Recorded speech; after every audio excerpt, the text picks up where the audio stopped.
Nous sommes toujours là pour vous tenir compagnie. Merci beaucoup, cher honorable Emmanuel Ngarouye Mouzi. Bonsoir.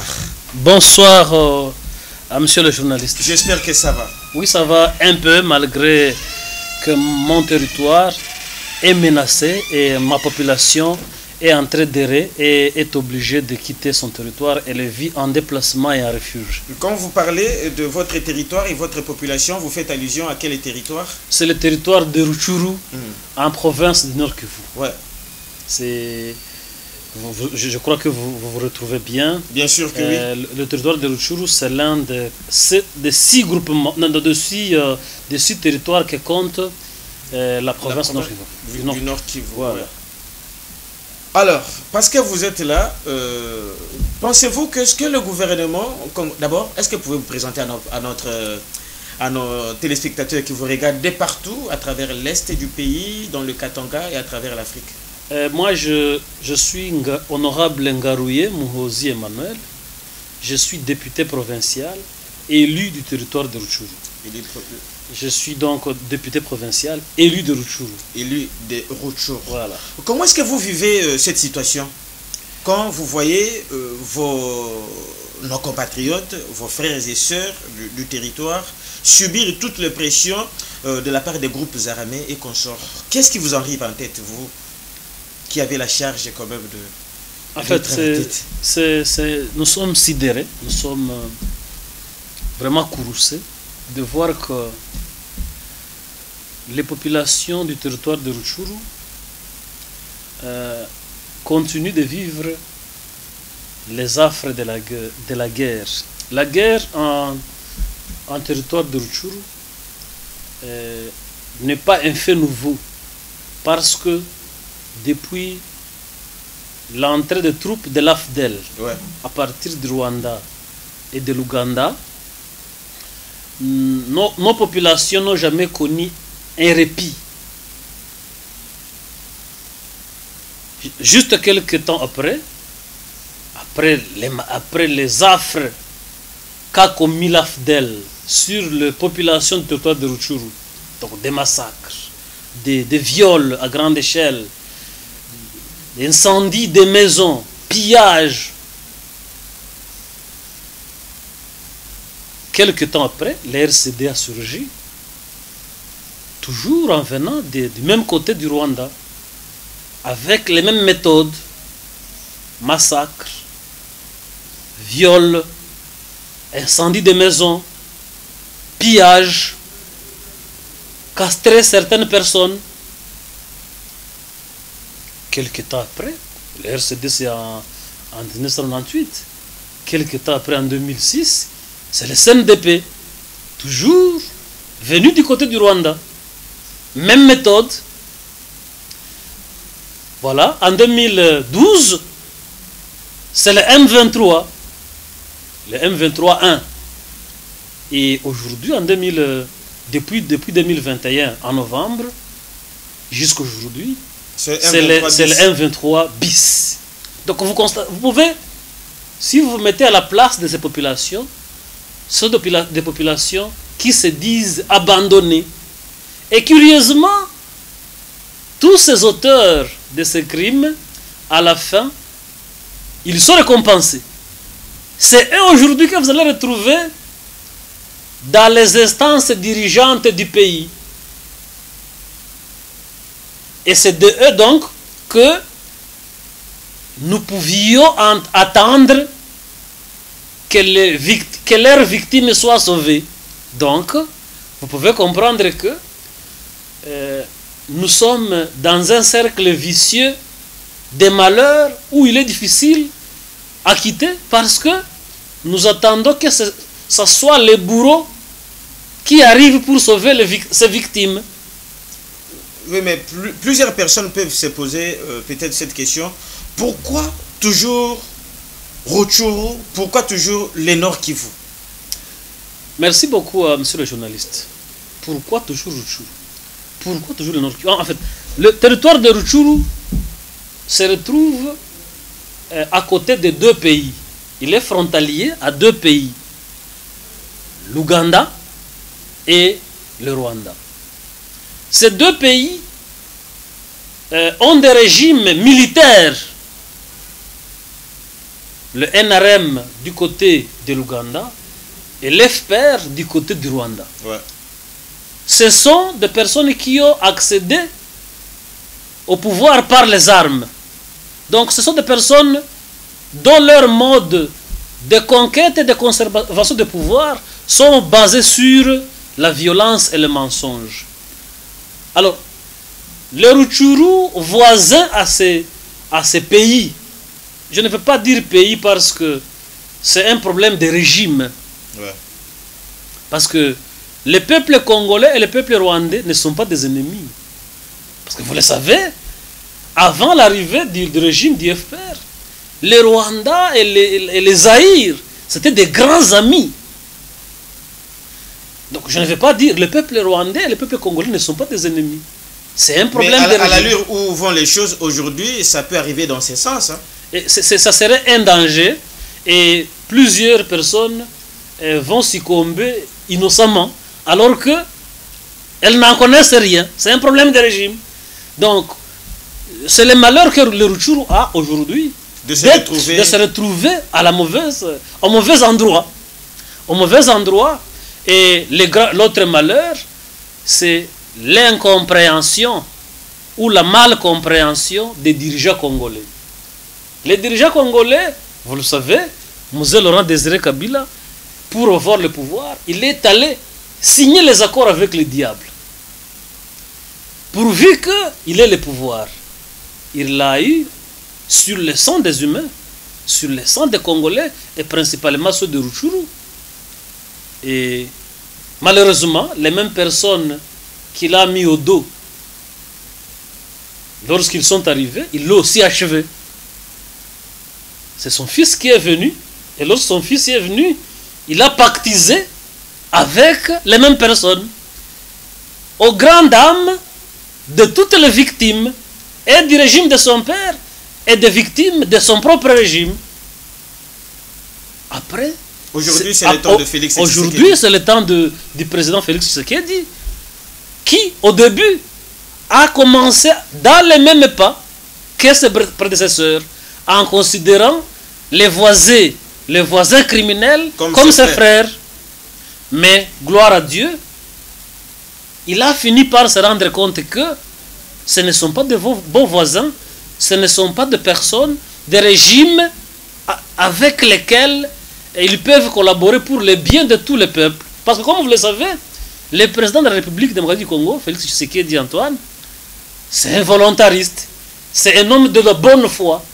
Et il a cru au départ que tous les présidents voisins sont aussi de bonne foi comme lui. Comme lui. Ouais. Et c'est ce que certaines personnes appellent la naïveté. Mais, de toute façon, il a osé. Et aujourd'hui, la population du Nord Kivu reconnaît quand même la bravoure du chef de l'État. Okay. Il est parmi les rares, si pas les seuls, à avoir indexé le Rwanda. Et avoir dit qu'il veut soit la paix totale, soit la guerre totale. Malheureusement, sa cour est sale. La cour du chef est sale. Sur le plan militaire, sur le plan politique, sur le plan des hommes d'affaires, la plupart, ce sont des sous-traitants de ces régimes criminels. Donc il faut un nettoyage complet. Balayer la cour. Sinon, le chef de l'État sera ridiculisé dans ses propos, dans sa volonté. Parce que les personnes autour de lui, la plupart, ce sont des sous-traitants des régimes qui le combattent. Et donc, le chef de l'État devait se ressaisir et se dire, j'ai déclaré, lorsque le président de la République a indexé les vrais agresseurs, toutes les victimes de l'Est, parce elles sont les plus nombreuses par rapport aux bénéficiaires. Là, je voulais dire que la guerre de l'Est a des bénéficiaires. Il y a des bénéficiaires de cette guerre. C'est une petite partie. Des bénéficiaires et des victimes. Et les victimes. Les bénéficiaires, c'est une petite partie constituée des politiciens, ouais, des hauts officiers militaires, des hommes d'affaires, des grands hommes d'affaires. Mais vous ne pouvez pas non plus épargner le fils des Rutshuru. Est-ce qu'ils ne sont pas cités dans ce... Je ne voudrais pas que vous puissiez singulariser. Rutshuru, c'est la République démocratique du Congo. Ouais. En même temps qu'il y a ceux du Kasaï ou du Katanga, non, il y a ceux du Nord qui veulent de Rutshuru. Je parle quand même de natifs du coin. Oui, et les notables, comme vous êtes notable de Rutshuru. Je voudrais dire que Rutshuru, c'est un territoire, un des 145 territoires de la République. 145 territoires. 145 territoires de la République. Lorsque l'ennemi arrive, lorsqu'il veut mettre le pays à genoux, il trompe tous les faibles, tous les ventriotes, il les emporte avec lui, quelles que soient leurs origines. Donc à Rutshuru, comme à Kabeaka Mwanga, il y a des traîtres. Et ils ne font pas les voir comme Kabeaka Mwanga. Ils ne font pas les voir comme Luba. Ils ne font pas les voir comme Hutu ou comme Tutsi. Il faut les voir comme des traîtres. Et ces gens se retrouvent partout. Et comme vous le savez, et lorsque les guerres arrivent, je crois que plusieurs personnes ont été traîtres par l'esprit de s'enrichir. Lorsque l'AFDEL arrive, les criminels deviennent des dirigeants. Et ils engagent, ils donnent des emplois. Les faibles partent.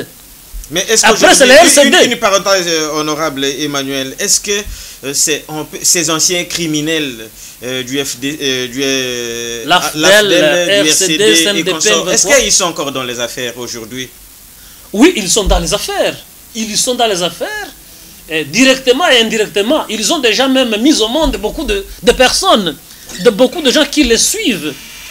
Et donc, je voulais dire que lorsque l'impunité a été instaurée comme mode de gestion pour tous ces criminels, tous ceux qui veulent s'enrichir rapidement ont trouvé que la meilleure voie pour s'enrichir, c'est suivre les agresseurs. Voilà donc la grande problématique, et c'est là où nous demandons à ce que le chef d'État d'abord balaye sa cour. C'est vraiment urgent et important, et même pour sa sécurité personnelle.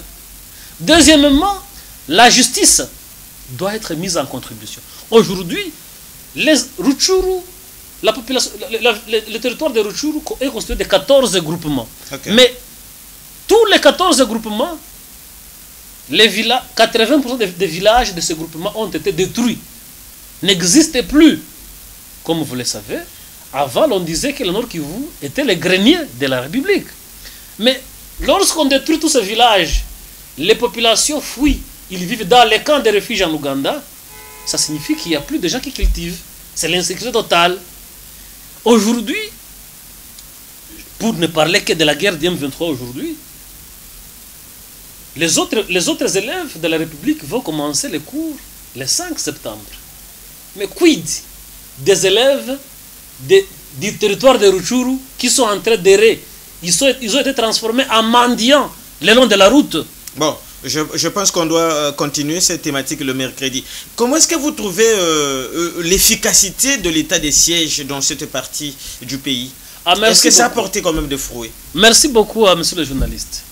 L'état de siège a été institué dans le but de pouvoir nous procurer la paix, qui était une denrée rare, très rare, recherchée par tous. Ouais. Non, pas par tous, parce que j'ai dit que la guerre a des bénéficiaires, des victimes. Ouais. Et les victimes, c'est la plus large majorité.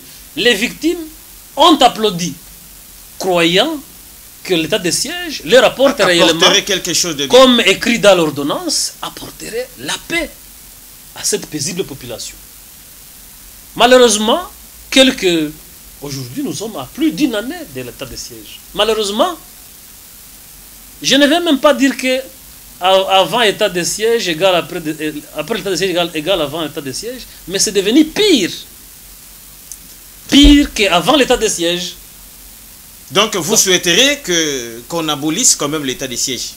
Bon, à l'état actuel, à l'état, il n'a aucun sens. Surtout que dans l'ordonnance, le gouverneur qui est investi Un gouverneur militaire. Sa fonction principale, c'est de... Il est le chef des opérations dans la province. Mais aujourd'hui, avec la guerre du M23, une décision est sortie déchargeant les gouverneurs militaires des opérations militaires. Il est devenu un administrateur. Il est devenu un administrateur. Ça signifie, autrement, on a vidé l'essence de l'état de siège. Mais en réalité, l'état de siège, en l'instituant, ceux qui l'ont institué n'ont pas mis tout ce qu'il fallait sur le plan homme, sur le plan matériel, pour que ça atteigne aussi les objectifs dans les brefs délais. Et aujourd'hui, ce sont des marches partout pour tenter de refuser l'état de siège. Et là, je me dis... Est-ce que ces gens ont raison? Et là, en fait, l'état de siège, ça signifie qu'on restreint la liberté. La liberté. Alors, si on restreint éternellement la liberté des gens, ils deviennent des prisonniers à ciel ouvert. Ils ne peuvent pas rester des prisonniers, et surtout inutilement. Et lorsque la population voit qu'il n'y a pas de résultat, il se dit, mais pourquoi cet état de siège, sans qu'il y ait même des améliorations sur le plan sécuritaire? Et le problème que je suis en train de constater, c'est que des personnes mal intentionnées sont en train de travailler pour rendre le chef de l'État impopulaire. Vous savez, la province Nord Kivu, c'est la deuxième province importante sur le plan démographique. Malgré toutes ces tueries. Malgré toutes ces tueries, malgré tous ces déplacés et réfugiés, la province Nord Kivu, sur le plan démographique, elle est la deuxième en RDC après la province de Kinshasa.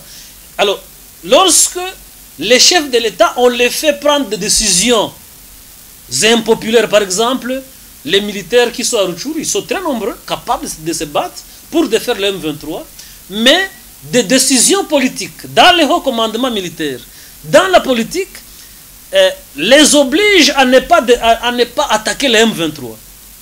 Depuis que la trêve a été instaurée au niveau de la ligne de front, les FARDC ont déjà été attaqués à 9 reprises. Mais il y a à 3 reprises à Tamugenga, 3 reprises à Kanombe, 3 reprises à Busanza. Mais lorsque les FARDC sont attaqués, elles se défendent vigoureusement. Alors que mais pourquoi celui qui attaque attaque en principe, mais pourquoi il ne faut pas aussi oui, ça? Celui qui attaque en principe, il a le dessus. Oui. Mais si les FARDC sont attaqués et qu'elles se défendent et ne quittent pas leur position, ça signifie que si elles attaquaient, elles pouvaient avoir la capacité de défaire. Vraiment. Comme vous le savez, ce sont les mêmes militaires que nous avions en 2013 qui avaient défait les mêmes M23. Ça signifie que les troupes sont les mêmes, mais les commandants ne sont plus les mêmes. Parce que les commandants, à ce moment-là, c'était le feu général Baouma, paix à son âme. Le colonel Mamadou Ndala, paix à son âme. Ça signifie qu'on n'a pas encore trouvé de commandants, mais les hommes de troupes sont là. Alors, ces FARDC... Votre souhait, c'est quoi? Bon, pour aujourd'hui, on arrive à la fin. Là. Votre souhait, c'est quoi pour aujourd'hui? Oui, merci beaucoup, monsieur le journaliste. Notre souhait, c'est le souhait de la population. Okay. De regagner, de voir la population regagner ces villages. Pour regagner ces villages, le chef de l'État doit mettre en place un système informel d'information. Parce que la population estime que les informations que le chef de l'État a sont des informations officielles qui passent par un circuit rempli de traîtres. Et donc, il faut qu'il ait un circuit informel qui lui donne des informations qui lui permettent de mettre le bouchée double pour que nos FARDC soient à mesure, dans les plus brefs délais, de déloger ces criminels qui ne sont même pas forts, mais qui profitent de ces infiltrés qui sont en train de distiller de fausses informations. Alors, à ce moment-là, ces rebelles seront défaits et les populations vont regagner leurs entités et elles ne vont que applaudir le chef de l'État qui est aujourd'hui aimé par la population parce qu'au moins il a su indexer l'agresseur, même si la population attend qu'il aille plus loin. Merci beaucoup, cher honorable Ngarouye Mouzi Emmanuel. Vraiment, c'était pour moi un réel plaisir de vous recevoir, même si on n'a pas eu quand même trop de temps pour tout développer. Mais je pense que je vais vous retrouver encore. Merci beaucoup, monsieur le journaliste. C'était un plaisir. Merci beaucoup. Mesdames et messieurs, restez toujours branchés sur les antennes de la Télé 7.